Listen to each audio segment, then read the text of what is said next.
think this is like the first Toyota. Well, we should have had Toyota sponsor us, like they ever sponsor our podcast. But this is like, if Toyota was ever going to sponsor us, it'd be for this episode because this one is all about Land Cruisers. Well, sort of. Look, if you've been following us for a long time, whether it's through the podcast or through our YouTube channel, you know that we have purchased a Toyota Land Cruiser and we are putting it on the boat and we're shipping it overseas. And then eventually we're going to meet up with it. Like we're not just shipping it just to ship it. And we're going to travel around in it.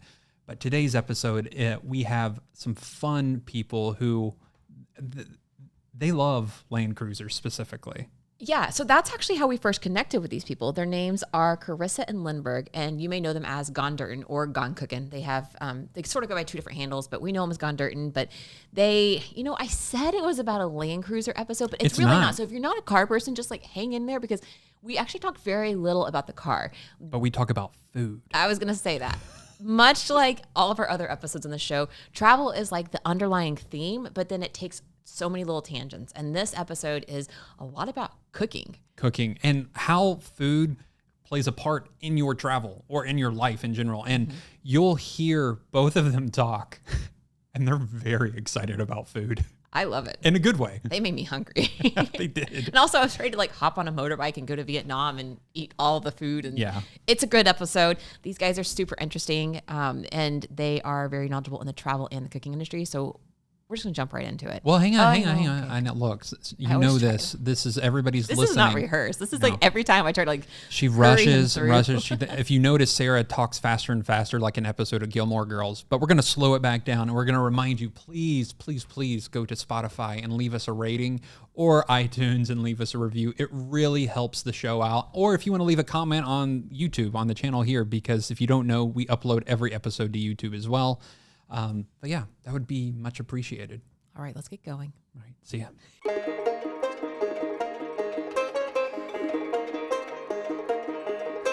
Today we have some special guests on who have been in, I want to say like the overlanding world for like, they're like people know who these people are because big time overlanders. Yeah, because they cook food, they take amazing photos, they do, and they have a really cool Land Cruiser. Yeah, when we got our Land Cruiser, we got way more invested in their channel, but this is GonDirtin or Cookin on TikTok, if I'm not mistaken. So GonDirtin is how we know them on Instagram. But yeah, guys, thank you so much for being here with us today. Yeah. Thanks for having us. Thanks for having us. Excited to be here. Yep, we're super excited. If I was stuck in an elevator with you and we made some awkward like eye contact and I said, tell me in 30 seconds, a minute, 2 minutes, who you are, what you do, all that, like, what would you say? We do everything. Like, I don't know. It's weird. We do it all. Yeah, we do it all because we both have media backgrounds. We're both automotive photographers. And coming from that, you get a lot of training in a lot of other disciplines while you're a photographer. Like, you have to learn how to do business. You have to learn how to write and all these other things. And so we do all that. And it's just something that we do now. And the only thing we've added on top of our photography these days and the writing and all that stuff is this weird cooking thing that became a thing. And I'd say that's we go camping and we eat well. Yeah, it's kind of the elevator. We're our kind of people. We need to camp with you guys. Yeah. Which I feel like the cooking side, maybe I'm wrong, but I feel like that's been a huge part of like 2023 for you guys. I feel like I saw some announcements where you guys like that's a whole angle you're pushing towards in this coming year. Is that correct? Yeah. So I don't know what's the best way to say it. So like earlier in 2022, XO approached us. Then they're like, "Hey, we're doing this whole new Overland network thingy, and we would like you guys to be part of it. And so we would love a cooking session or a cooking kind of show." And we kind of talked it over, and we kind of agreed to something. And we've been filming it all last year, and we're in post production right now. Oh wow! And it should be going live late March or early or mid to late March on YouTube. Oh wow, that's really soon. I didn't realize it was that soon. That's Yeah, awesome. Yeah. So we did a lot guys. of filming last year, which is really cool. I mean, coming from automotive photography, like we're so like invested in doing stills or photographers, and then it was just full switch, not switch to video, but another tool that we now have learned, and it's been a really fun endeavor to. Bring cooking to overlanding, because typically whenever we first started overlanding, I mean, really, we were just camping. Yeah, we're just camping. We were eating like some pretty basic stuff because we just want to go hiking and like hang out with our friends. And then, slowly we were like, oh, we really want like some fun food. And Linhbergh was really inspired to cook. And then it kind of just became this snowball effect where the cooking became really part of the whole experience of being outside too. Yeah, I think kind of the driving force in the better cooking for us is that we no longer were doing weekend trips. Like, so we started off with weekend trips, right? You're doing like travel day, one full camp day, and then going home, right? That's like the typical weekend trip for a lot of people. And in that time, you don't have a lot of time to like think about like, I just want to make things as easy as possible because I have as little time as possible. But as more time, we did like 3-day weekends, 4-day weekends, and we did 5 days and then a week and then 2 weeks. And eventually we got to the point where like you're doing 2 weeks and you're like, I'm missing the food of home, right? And for us, food of home is whatever is in LA. And we're lucky that we live in such a huge metropolitan city where we're gonna have access to everything you want, like anything, like Mexican, Asian food, like all the Asian foods, right? And then we have like a huge Ethiopian population as well, and like a lot of Africans are coming in, and so there's this huge like melting pot in like Latin countries and also so like everything, right? And so we started missing that the more and more time we spent at home, and I was like, okay, what could I do to alleviate that? Like technically it's like not homesickness, but kind of, right? And so I started cooking things that were a little bit easier, but they hit the spot of like this is what home is for us, and it's sometimes it's like it's Vietnamese food, sometimes it's Korean food, sometimes it's Mexican food. Yeah, so it just became a thing, and then it was just like a natural progression of like everything. Yeah. You're making me hungry. Yeah, all right. Okay, I'll be honest. Like, anybody who's watched our YouTube or anything, they know like our cooking meals, even with the setup, is like so basic. Because I'm not a cook, but I see y'all stuff, and I'm like, maybe I should like get better at this. So, just to help people envision what you guys are working with, what is your camp cooking setup? How extensive is it? What kind of equipment are you working with? I would say my camp cooking setup is very minimal. The actual tools itself. But what makes it more expansive than what normal people have is that I have a ton of spices and sauces, right? So that's kind of like where most of, now I would say most of my camp cooking storage is like, because we just cook with a 2-burner propane. I cook with like a regular, just like a chef's knife, and then some tongs and the spatula and a pot and a frying pan. That's basically it, right? There's nothing special about that setup. Okay. And that's kind of what everyone has, and I want to keep it that way. One thing I really hate in the food world, actually, like in general, is single-use gadgets, right? Like I need the slap chopper that cuts my onions, right? Yeah. Well, it's one thing if you're in a house and you have storage for that. I feel like Linhbergh has really like minimalized his spices and oils and like all the fish sauce is like a mandatory thing to have in there. And like you really have made it such a small space that it takes up, but my gosh, like what you can use with all of those things is insane. Yeah. I'm like, oh, here, let's just throw some garlic powder on it. But Linhbergh's like, no, like this is what's needed. Yeah, so I would say the best way to describe our pantry in the truck is that it's kind of all the colors that you need, including burnt umber. If you're an artist and you know what burnt umber is, and like so burnt umber if in painting burnt umber. So you have your regular 3 colors, right? You have yellow, red, and blue, right? And then burnt umber in black and white, right?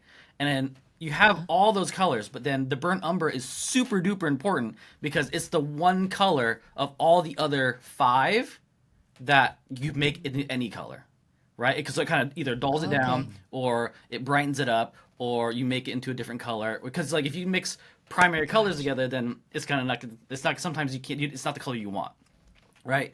So I say that in our pantries, like we have lots of burnt umber, right? So we have like things that you can make into a million different things, and it doesn't take that much space. So like for instance, that's cool.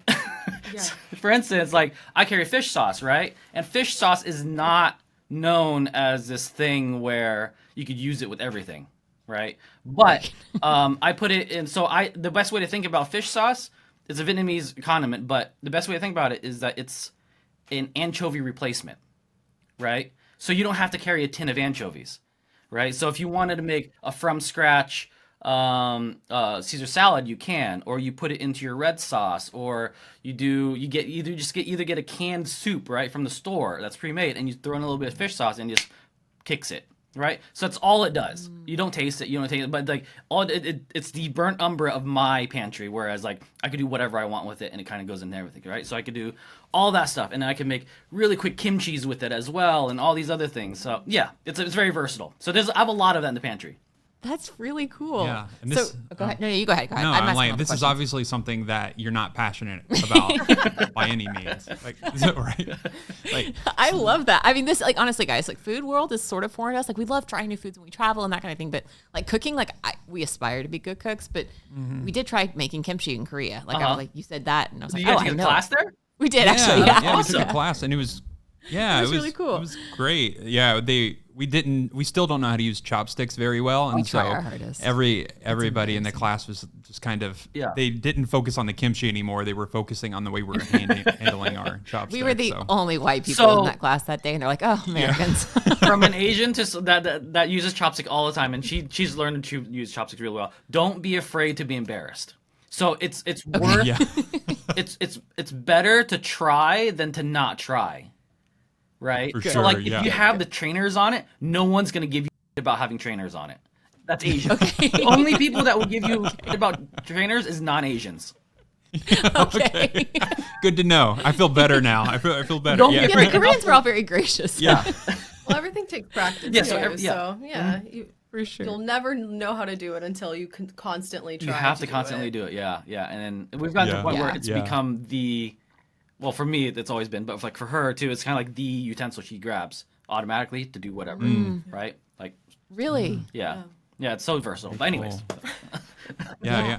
Okay, so I guess we have to go back to Asia and practice some more. But so does that mean you guys cook a lot of like Asian influenced dishes on the road? we do. I heard you Yeah, mention so a couple. Okay. she loves a lot of Asian food, and I do too, and so we do cook a lot of Asian food. Because it's typically harder to get really good Asian food if you're not in a big city, right? The weird thing about America, especially small town America, is that it's really easy to get American Chinese food, right? That's like kind of ubiquitous, and it's also the second easiest Asian food to get is also Thai food, right? So those are the two that you can always get, and they're roughly varies in like deliciousness depending which small town you go to, right? If you go to Jackson Hole, then there's this like incredible freaking Thai place that we went to that. Oh, really? Yeah, but like, so because of that, we do cook a lot of Asian food, and I think we typically cook this Korean stew the most often. It's like a one pot thing. It's called budae, and it's called Korean Army stew, and it's really popular, and we love it. Yeah, well, it's really simple because it's like ramen. There's Spam in it. Sometimes hot dogs. If you do hot dogs, like it sounds like a mishmash, but like when you're camping, those are all things you typically would have anyway because ramen's convenient, easy, and it's delicious. It's spicy. It's cheesy. It's like soupy. So if it's cold outside, it's perfect. And it's only a one dish thing, one pot, so it's less dishes. Are you guys familiar with it by any chance? I'm trying to think if we had that. The name's familiar, and I remember there being a lot of Spam, but I don't know that we actually ever tried that stew. I don't know either. Well, so Sometimes we just kind of looked at the menu and like pointed at something, so I don't really fully know what all I tried. But it was all good. So jjigae is the Korean word for like a stew or a soup. So you might have seen that word pretty often, right? Sure. So there's like sundubu jjigae, which you guys probably would have had, which is a tofu soup. If you guys, So the jjigae is but like so bude is army, and so that's the history of this dish is that after the ceasefire agreement in North Korea or in the Koreas, a lot of the citizens didn't have a lot of proteins or a lot of food, right? And so what they did have is they had a lot of kimchi because it's like lots of preserves, right? And they would trade it with the American bases. And what the American bases had was Spam and hot dogs and cheese, right? So it just became this thing that it's become really, really famous. And it's like this resilience of the people kind of thing. Yeah, and we cook it pretty often because it's so easy in one pot and there's not much dishes and it's good. Yeah. That's always a perk when camping. It's Yeah. not having dishes. Do you guys do your recipes anywhere? I don't even know if I know that. Oh yes, Do you guys have like a cookbook or do a blog? Yeah, it's GonDirtin.com, and there is a recipe for Budajege on there as well. Yeah. Yeah. You have a couple articles you write for Overland Journal. Linhbergh has a couple articles with cooking recipes, and then OVR magazine. Usually you'll see them for just about every. For OVR, you're like always in it pretty consistently. Yeah. So yeah, recipes are kind of everywhere at this point. But we do have a blog, and I do eventually post printed recipes on the blog eventually. Yeah, and you have some reels too, like Gotcha. showing like so people can actually see what's going on versus having to read it. Yeah. Yeah. We'll be sure to link to all that down below so people can find that easier too. But Yeah. So- is I have to ask one more thing. This is kind of jumping back, but were you guys? I know you're photographers, but were you doing your own filming for your new show, like the YouTube series with XO? Yes, so we're self-producing, and so- we do have our good friend Jackson. He came on as a camera person, but the crew is literally the three of us, and that's it. Wow. Yeah, cool. yeah. That's amazing. So you totally developed those new skills. That's impressive. And for our listeners who aren't in the overlanding world, what is XO? XO is these groups of people and groups of friends and family, and they kind of started off doing like just we want to go camping, and then let's record us camping, and then eventually they became this entity in the industry where they have become the aspirational kind of group of people to do things with vehicles, right? So They do incredible stuff. They do incredible they've stuff, gone yeah. all over the globe, overlanding and just inspiring their viewers and people following them, and yeah, incredible stuff. Yeah, and I think now they've kind of pivoted towards giving back a little bit, or letting other people inspire other people, and so we are fortunate enough to work with them along with many other creators that they've announced. Yeah. So that's kind of the gist of it. Yeah, there's stuff. And then one thing I wanted to add was our show that's coming out in March. It's called Gone Cookin', but the concept is that I learned something from a guest in their home, right? How to cook a certain dish in their home, at home, no shortcuts. And then we go out camping and we do the exact same dish campified. Yep. So I'm trying to bridge that gap between like That's cool. this is what it's like to make something a little more simple, right? Because a lot of people that approach us, they're like, I don't know what to cook. Like you could cook literally everything you can have at home, just a little simple. You just gotta change the mind a little bit. So that's kind of what it is. Yeah, and every guest has been kind of somebody that's in the overlanding, group, and everybody's just had their own dish and their own story to tell, and we're helping tell their story. So it's been really fun to get to know them, enjoy their food, see if they approve Linhbergh's remake of it, and it's been a blast. Nice. That's I'm cool. so excited for that. Yeah, that's a cool concept. I like that a lot. I've watched a couple food shows, but like the one that we always gravitate towards is Somebody Feed Phil, and it's always because it's got like that people aspect in it, like that whole story, and it's kind of what it's sounding like a little bit to me. Yeah. So when you pull into a campground, or maybe you're off, or not even in a campground, you're off in the middle of nowhere, but there's people around. Do people gravitate towards your rig because you're cooking? Like, do you always have a lot of people around you? In Baja, yes. So like weird. It's weird to say this because a lot of people don't know about Baja. But once you get to a certain point in Baja, like the point south in Baja, it just becomes filled with people that want to get to know each other, right? But like, so we would be at a beach, and then we would have just people come up to us all the time. It's just a normal thing in Baja, right? But like that wouldn't happen here in the lower 48 for some reason, right? I don't know. I feel like if you're in a campground, In a probably. campground, but not remote. I feel like for the most part, we're so remote, we're not really around people other than our friends whenever we're typically camping. Yeah. So I would say the approach is less so. Much less so. In the areas we go to. Yeah. But we're always down to share. We were actually filming Linhbergh's mom for the series, and we were at like a hip camp area, and somebody was up above us, and they were the sweetest. They came down with these wings that they made. They're from Hawaii, right? Yeah, they're from Hawaii. And oh my gosh, the wings were incredible. And we were in the middle of filming, so we were like, man, we gotta shoot this pho, and then once we finish it, we're gonna bring you up a bowl. So we did like a food trade, and they were so sweet. And it's just like Oh, people are so kind. Yeah, they are. Did Yeah. that make the episode? No, sadly Wings? no. But yeah. no. Bummer. Okay. Yeah, we were filming. Bummer. So let's talk for a second about travel. We know a little bit about your travel, and I know you said it started with weekend stuff, and it kind of progressed. What does that look like for you guys now? Can you tell people what rig you guys have, how you travel, where you travel, all that kind of thing? Yeah. Well, currently we have a 94 Land Cruiser troop carrier that we imported from Australia. We cut the roof off, fully built it out. That was quite the process. Before that, we just had a Montero with a rooftop tent, and we were doing, weeks here and there, months here and there in the Montero, and then finally we were like, man, we really want interior space. We're like in bad weather. We're stuck in the front seats or in the tent. Like, we don't really have a space to just be comfortably. But there was a straw that broke the camel's back, though, right? Yeah. So we were on a trip, and we were in Wyoming, I believe, and it was my birthday.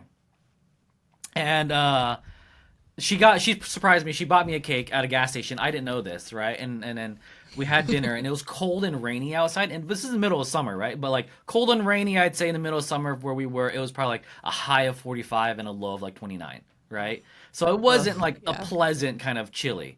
And and we had dinner. It was a very simple dinner but we ate outside and it was cold. And then she was like, "I got you a cake," right? And so we did the cake, and then we was like, "Oh, it's so cold." So we sat in the front seats of our SUV at the time, and she sang me happy birthday, and I blew out candles, and we had the cake, and we were like, "It's time." Yeah, that was the moment where that was the moment. We had wanted a Land Cruiser long before that truck, and then at the time, it was just so out of our budget that we were like, okay, well, we got to start small too. Start with Montero, see if this is something we really enjoy doing, and it was something we really enjoyed doing. Yeah, slowly work towards it. But yeah. But that same trip, you got to tell them about the troopy That was a different trip. Was it? Yeah, where we saw the troopy. Okay. Yeah. I mean, gosh, there's been. Okay, so we were, I guess I'll tell the story. Yeah. We were up in the rooftop tent, and a storm had just blown in the afternoon. And so we had packets of miso soup up in the tent. We were just sitting there, and we couldn't go outside because it was just pouring rain. And then I hear somebody going down. It was a clack, clack, clack, clack, clack, clack, clack, clack, far away coming down the and we hadn't seen anybody for 2 days. So we were like, oh, wow, somebody knows this trail. And I opened the tent up, and I was like, what is it? I see the headlights, and it was a troopy, and we were like, oh my God, the gods are teasing us right now. Yeah, and so probably a year later is whenever we were able to import one. Yep. But yeah, it's been an incredible truck. We've done Baja twice, all the way down to the East Cape, and then a lot of the West Coast we've mostly focused on, but our goal is to eventually get to Nova Scotia and then get on a ferry to go to Iceland and Norway. Yeah. Yes, that would be incredible. It's the perfect size rig because it can fit in a container, and that was essentially our goal. We were like, we want something that'll fit in that, and we'll be able to do more world traveling. Yeah, it's slow though, as you guys know. Yeah. They are slow. We love it. It's a tractor. It's, it's a tank. It'll go forever. It is. When we got it, the previous owners were like, "Yeah, it's slow," and I'm like, "Yeah, of course it's slow." But then you just don't realize when you're going on, you're in Montana and the speed limit's 80 or 90, and you're going 35 up the hill. It's like, okay, this is slow. It's slow. It takes us weeks to get across the country. Love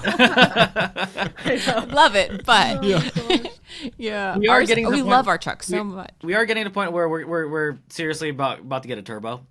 So we'll they put one in ours. We didn't have it before the turbo, but they said it was even slower before it. We do have one though, and I think we appreciate it. I think we do. Yeah, but you know what? If anything, it makes, because we were bad before this. We were in a Sprinter van, and it was comfortable to drive. You could just go. It was just like driving a normal car, And I think we would be guilty sometimes of driving a little too much and just hey, we just need to get there. Yeah. And the Land Cruiser actually kind of forces us to be like, hey, you know what? We're slow, and let's just be intentional about where we're going and taking our time with it, which is nice. It's nice. Definitely. Yeah, driving back home across the country, we were from we were in Oregon most of the summer, and then we came back home to Tennessee. And on the way back across the country, it was easier just to take mostly like state highways and stuff versus driving down like whatever it is across Colorado or or Kansas or anything, because it's just like we're going slow anyway. So we just take all these back roads, and it was just such a enjoyable way of traveling. Yeah. We always said we wanted to do that, and this truck is forcing us to do it more. So But- we're appreciating it. And sometimes when you guys post, whether it's on Threads or Instagram or whatever, it'll be like a really pretty Land Cruiser, whether it's your own or you see one in the wild. And it always reminds me of like Cabin Porn, that book of just like beautiful, beautiful like trucks. Land I'm like, Cruiser. yep, that's what it is. So. Hits all the check marks. So did you guys, you said you were the ones who imported it in from Australia. Yes. What was that process like? Was that a huge headache? I'm just curious. No, it wasn't that bad. I worked with, once I sourced it myself, I actually found the truck on a Facebook group in Australia. Wired the money, hoping the truck was okay enough to, since I couldn't see it in person. And then I worked with an importer to get it here. But it was pretty seamless, really. I mean, yeah, it was just like hoping everything arrived okay. It arrived in Long Beach. We call LA home, so at least it was really close. We just went down the street to the port and picked it up, and it was ours. Yeah. Yeah. I'd say the scariest, hardest thing to do was to wire that money to a private person that we've never met, and But like, it wasn't like like most of the time, if you go through an importer, you're just like either going to a dealership or some sort of business to like get your vehicle. Because we were doing private, it was just like, but we got on a call. Something we had to do was we had to, and our specific thing is we had to get on a call with the owner's dad, because I think they were part of the title or something like that. Something like that. And that really okay, we feel so much better. Yeah. We could tell it was like, Gotcha. likely not going to get scammed. Yeah. It felt right. Yeah. So. Yeah. You Right. gotta trust your gut. Yeah. It's still scary. It was scary. Yeah. We also used Toyota. We had the car inspected by Toyota, and so like once it was at Toyota, I was like, okay, truck's there, it will not leave, I'll wire you the money. So Toyota was kind of like a middleman in that, to be able to just have it be somewhere where it wasn't no longer in the owner's hands. It was at a place that So he just dropped it off at a near Toyota dealership, and it just kind of was like, it kind of acted like a middleman. We had business. We had them do the inspection, and after the inspection, after money was wired over, they did a little bit of work on the engine, that like changing belts and things like that, because it's so much cheaper over there, right? To do that, and because the parts are there too. Yeah. So For sure. paid that, and then that was kind of like, that really helped out a lot. That was a good move. Yeah. Yeah. I didn't even think about using Toyota. That's really cool. That's smart. So Yeah. which model do you guys have? What's your year and model and everything? It's a 94 Troop Carrier RV. Okay. And I don't know what the RV designation actually means. Maybe someone could. It's probably some sort of package. Yeah, I mean, it's the extended tank, so we have dual fuel tanks. I'm trying to think what else the RV. It has it originally had a back seat that went all the way across facing forward, instead of the troop seats that would just like fold towards each other. I think that's part of the RV spec as well. I mean, we ripped that out because you don't need it for us. But if we had a family, maybe we would have left it to like have a place for somebody to sit. But yeah, it's a really cool rig. So what is it about driving in a Land Cruiser or overlanding? What draws you to that? Like, why do you go to that form of transportation?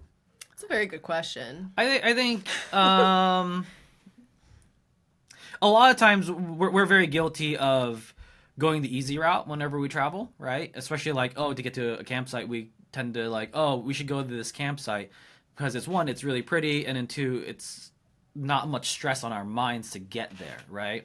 But every so often, we go on trails that are a little harder, and then they're always worth it. Like, no matter what, like the stress of driving there, like, because you're technically like, you have your house, right? That's why a lot of people are like, why don't you just like wheel your troop carrier? I'm like, no, we would never wheel it, but because it's our house.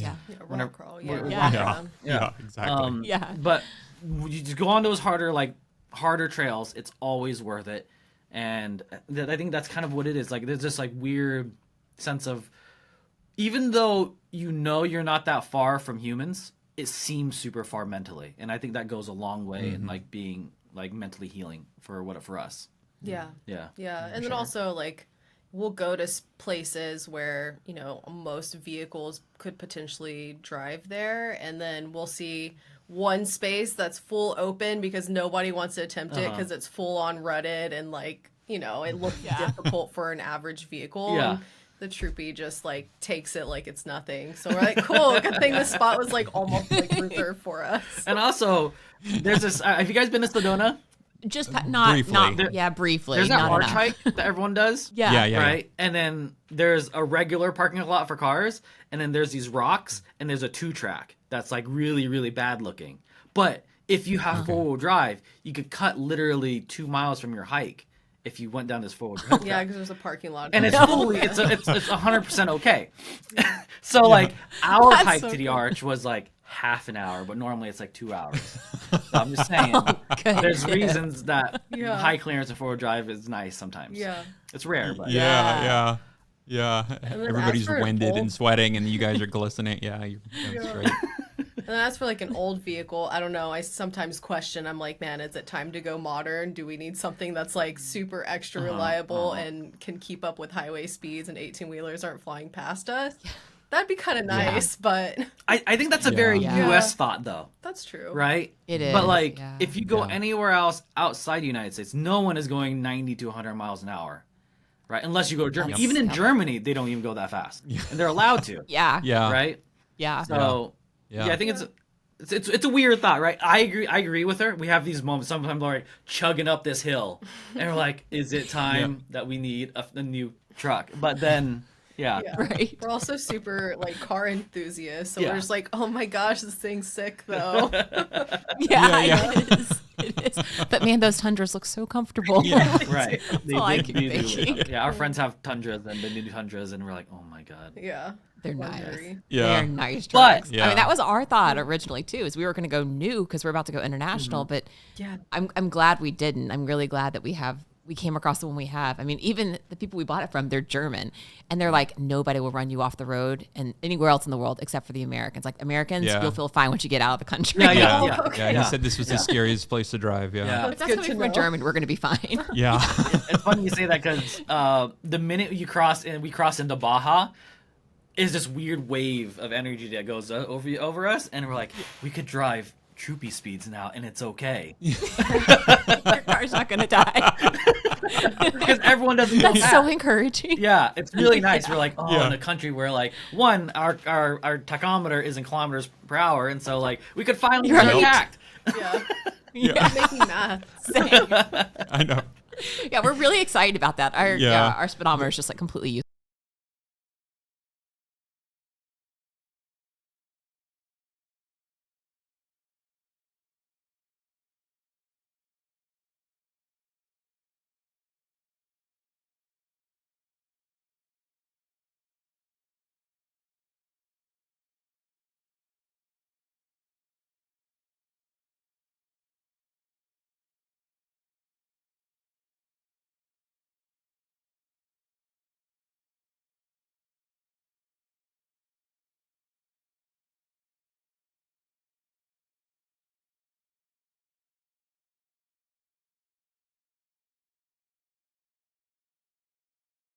Get pulled over. Yeah. We're like, yeah, he told us it was like Off to Linhbergh. Well, 120 is like 77, I think, right? So if you don't pass 120, Yeah. you're good. Yeah. And Yeah. Okay. yeah, Okay. Yeah. yeah. Well, thank goodness for Garmin. Yeah. And we're just so excited to be in countries that are going to have kilometers soon. Yeah. Is y'all's right-hand drive? Yes. Oh, cool. Okay. cool. How's that been? Has that been scary driving on the other side of the road? No, it only took like a week to get used to, and then it feels like you're driving any other. Just can't vehicle. go through drive-throughs by yourself. Yeah, drive-throughs by yourself. If you jump back I did not into- think about that. Yeah, I'm like, hey, pass the food over, throw it to me. Yeah. Here's my card. But yeah, or if you jump back into a left-hand drive car and you go for the stick shift, like I've caught myself hitting the door because like I'm used to using that hand now. So And the other thing we call Yeah. it being troopied, and it's the indicators are flip-flopped. oh yeah. So yeah. if we drive our troopy for a long time, the signal is on the right, and then if we go to our normal car, it's on the left. And so we would always hit the windshield wipers, and we go, "Oh, we got troopied!" Yeah, we got troopy. Got troopy. That's good. I like that. I love that. So how long have you guys had the troopy now? Is that Third. relatively? This is our third year. Yeah. Yeah. Yeah. Okay. Okay. Yeah. Very cool. So not super new. That's so Yeah. cool. It's weird. It's still well, cool. we're very new to the world, but we're so excited about it. Yeah. Yeah. So if we were to go back to like your food and what you cook and love to do and all that, and like what would be like the go-to like recipe like that? I mean, this is the best thing that you cook every time. You're like, I'll cook that every day. Ooh, man, I don't know about every day. I feel like what we mentioned, Buddha Jjigae, is definitely like our go-to easy camp meal. Like it lasts a long time if we're like commuting with it.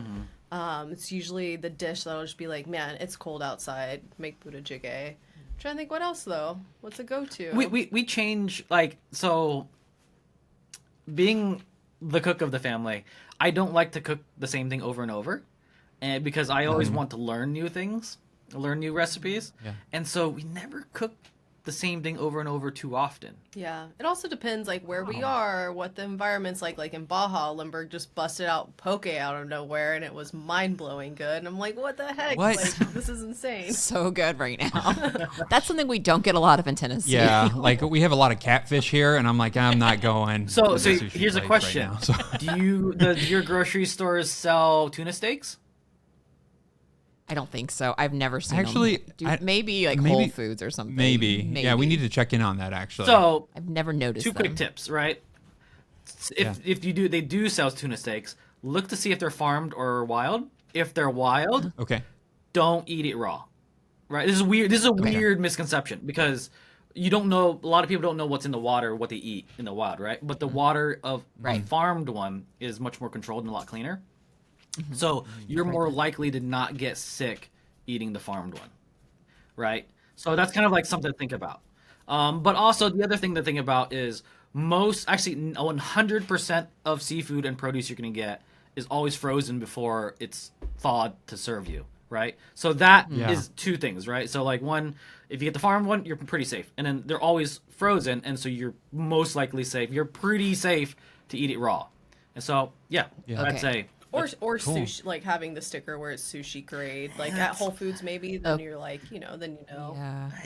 I'd say sushi grade is like a label that's questionable in the sense that it's kind of like having the organic sticker or having the non-GMO sticker. Like you could have like a grass-fed beef and it could only be fed the last half of its life and still grass-fed. Kind of thing. Yeah.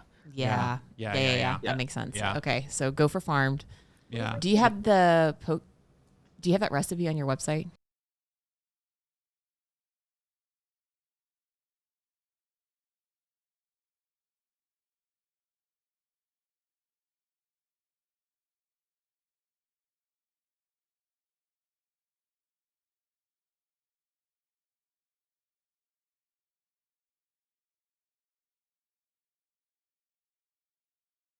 From friends in Reno. They say that Reno, Nevada has the best sushi because they will fly it into Reno and then drive it to California, so they don't have to pay taxes. And so Reno gets all of this like. So it's good a little sushi. like a day earlier or something. I don't know what it is, but apparently they have really good sushi. I've only heard that about Vegas because.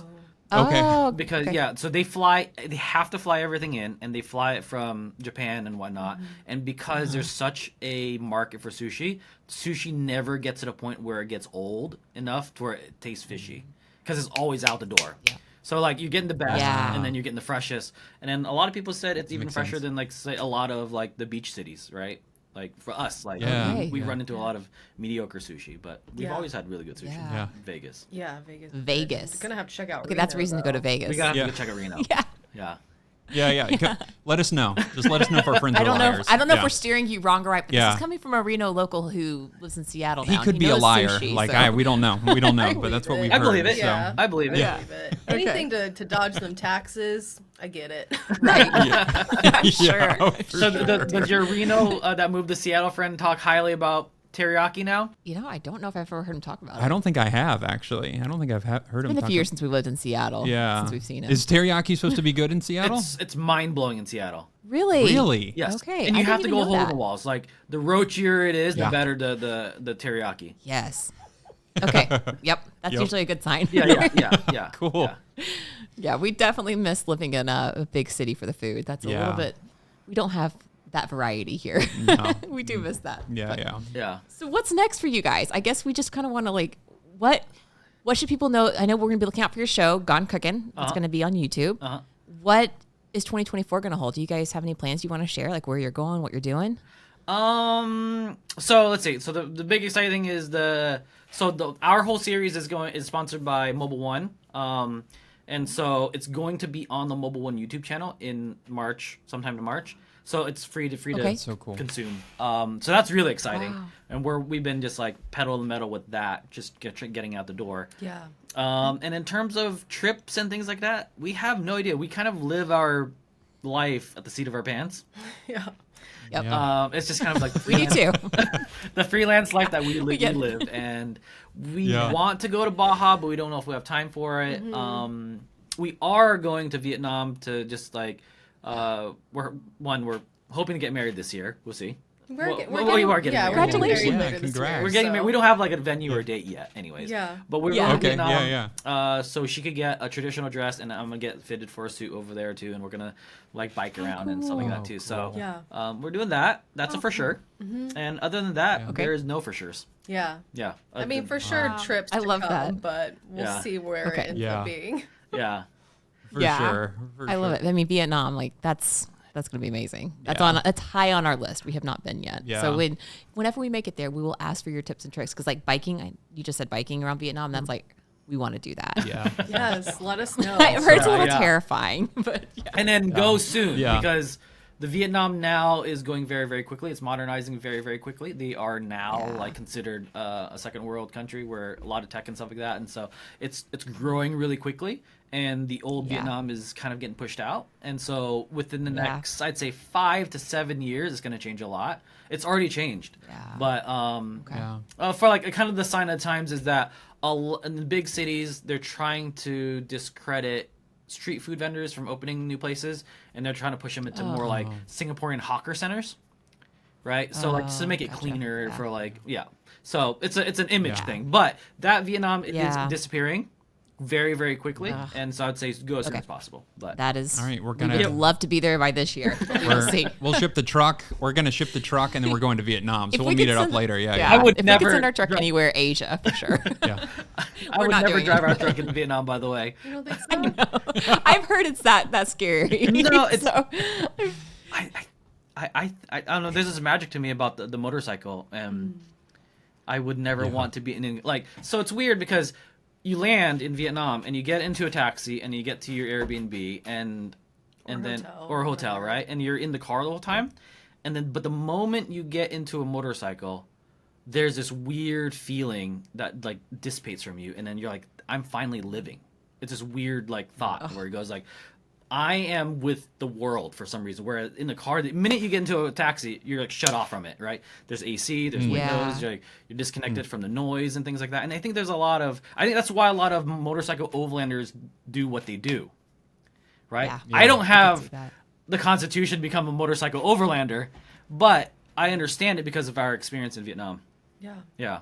Yeah. And I'd say, Okay. yeah, it's a weird thought. Like you want to be vulnerable in a country like that to experience as much as possible. Yeah. Yeah. How do the roads compare to like Thailand? Because we did the whole like bike thing in Thailand thing. Are they more intimidating? I'm just trying to I'd say the same. get a Yeah, point of probably reference the here. same. Yeah. Okay. So that's not so bad. Yeah. Okay. We could do that. We got this. All right, cool. We got Yeah, it. we got it. Okay. Yeah. Balance is good. Balance is good. We've just had multiple friends go over to Vietnam and they end up like in a bike wreck or something. So They're not maybe the it's most just our coordinated of friends. people, though. So yeah, it's just our friend group. Yeah. You have to be a very like, Anyway. confident driver and like a kind of aggressive. I mean, Linhbergh usually drives.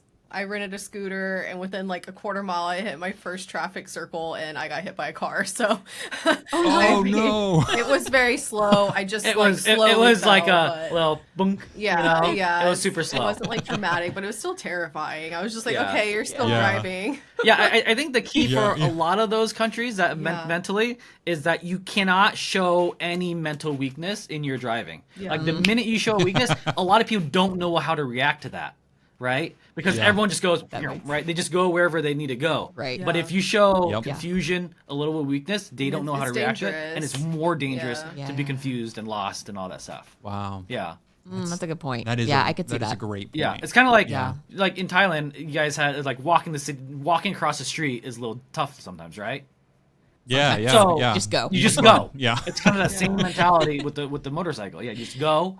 You don't think about it. You just go, and you know in your brain, no one's gonna hit you. And if that's in your brain, then no one's gonna hit you. Yeah, Yeah. it's weird. I feel like people are so much more alert too. Like there's so much happening. I Yeah. feel like at least in Thailand, I felt like we were seeing more. Like they saw us coming. Like in America, I'd be so scared just to like, go out in the intersection on a bike. Yeah. But Yeah. I feel like Yeah. some Totally movies different do it. there. They Yeah. grow up with that sort of reaction versus here Yeah. it's not. Yeah.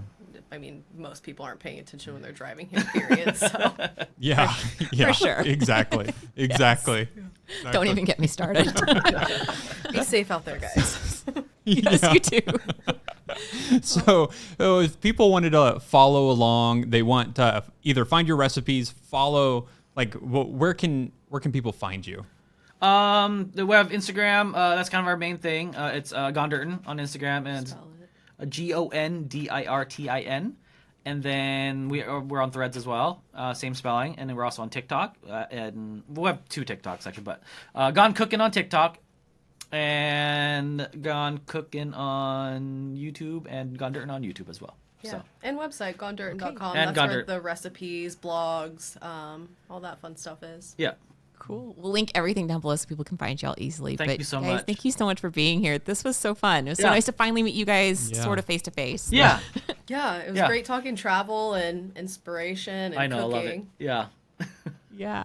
Hopefully we'll cross paths soon. But would love y'all that. have a good one. Yeah. You too. You too. Thank you. Thank you. Thanks for listening to What No One Tells You with Chris and Sara. If you have a comment or question that you want answered on the air, be sure to send us a message to hello@chrisandsara.com, or you can call or text our phone number at 423-825-9572.